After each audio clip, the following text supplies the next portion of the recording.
Në bibliotekën e famullisë Zoja Shkodrës u prezantua romani historik me 2 vëllime kohë të përgjakshme me autor Marcel Hila. Romani të çon në një periudhë të zezë për vendin tonë, siç është përndjekja ndaj klerit nga regjimi komunist në vitin 1944-1946, ku mbi Shkodrën filloi një kohë frike, dhunje e përndjekje, sidomos ndaj klerit katolik. Vet koha a personazhi kryesor, a Sinjor Tek që vjen e merr fshatin marr qytetin, janë kohnat që kanë ardhur komunizmi karami këtë qytet e ka ballahtari.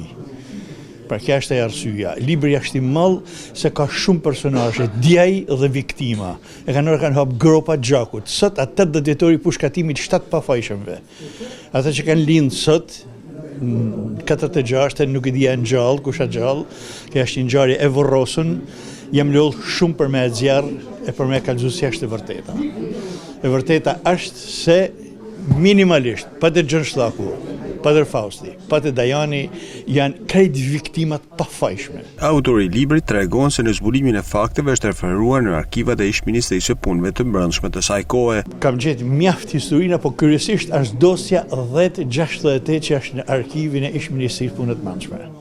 Aty është një gjosje me 630 faqe, që është procesi gjyqësor, është hetusia, edhe janë dokumente tjera, dëshmi tjera.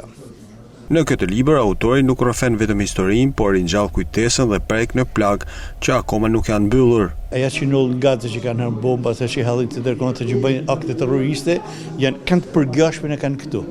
Kanë fillu Shqipërit nënorit, 1944, që e ngjarjet përfundoi me datën 4 mars, ditën e sotme, që kanë hap gropën e kanë fut mbrand. Të nesërmen, adhon urdhni ndeshja e pushkatimit, adhon urdhnin qeveri që të mbyllen sekuestrojnë jezuit. E ka dhe biblioteka me 40.000 libra është mal edhe është djeg.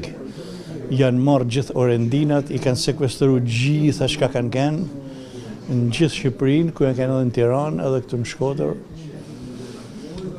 Një terror i madh. Ky roman është një thirrje për të mos harruar të shkuarën dhe se e vërteta, sado mund të shtypet, nuk vdes.